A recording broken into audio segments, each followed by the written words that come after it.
Look at this photograph of the U.S. Embassy in Havana. It is the site that gave a name to a modern medical mystery, Havana syndrome. For years, the government and the media have searched relentlessly for a foreign adversary wielding a secret, exotic weapon. The victims report a very specific set of symptoms. They experience sudden, directed acoustic noise, severe cognitive degradation, and instances of voice-to-skull phenomena, where intelligible speech is perceived directly inside the head. If you look closely at that exact cluster of neurological effects, it maps perfectly onto well-funded, unclassified defense programs developed right here in the United States. The frantic hunt for a foreign spy has served as an effective distraction. It keeps the public looking outward, while a legally shielded military-industrial apparatus operates quietly at home. The central node for this research is the Air Force Research Laboratory's 711th Human Performance Wing.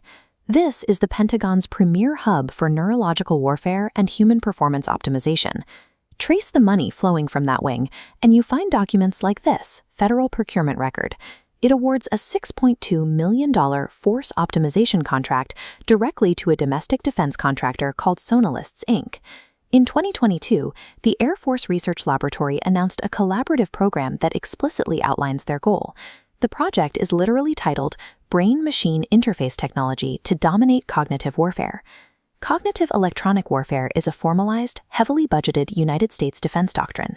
The military has actively outsourced the development of these systems to a private corporate network. Deploying these systems against an individual relies on what strategists call a civilian kill chain. To execute a precision neurostrike, the very first step is target identification and modeling.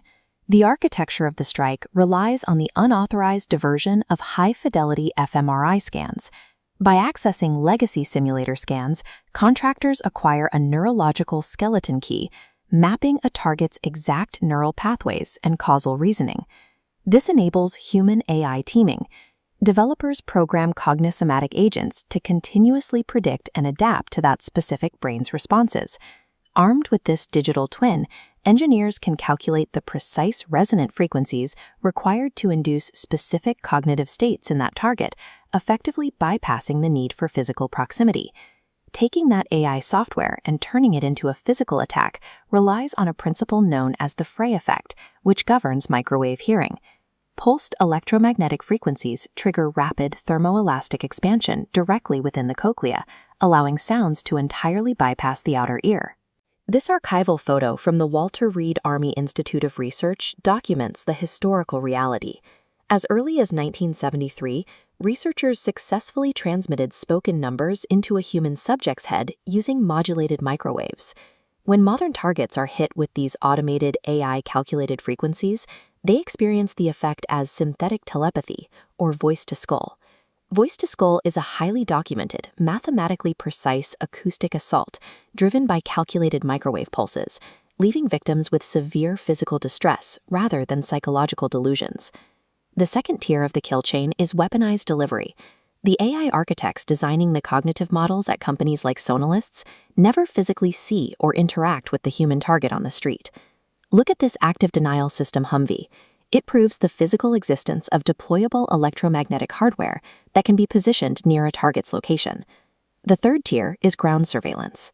Private security firms and local fusion centers manage the physical tracking and localized harassment, effectively verifying the AI's success on the ground. This strict compartmentalization guarantees that no single contractor, software developer, or security operator holds the full picture. Together, these three tiers create an invisible assault mechanism that operates completely outside the bounds of conventional law enforcement. Beyond the mechanics of the hardware, the deployment of these weapons creates a severe human rights crisis for civilian targets. The unauthorized harvesting and utilization of a civilian's neural data is a profound act of economic and biometric exploitation. Injecting audio directly into the cognitive stream via V2K allows an operator to hijack the internal formation of thoughts. When the state can interfere with your internal dialogue before it is ever spoken, it constitutes a prior restraint on free speech, censoring expression at its biological point of origin.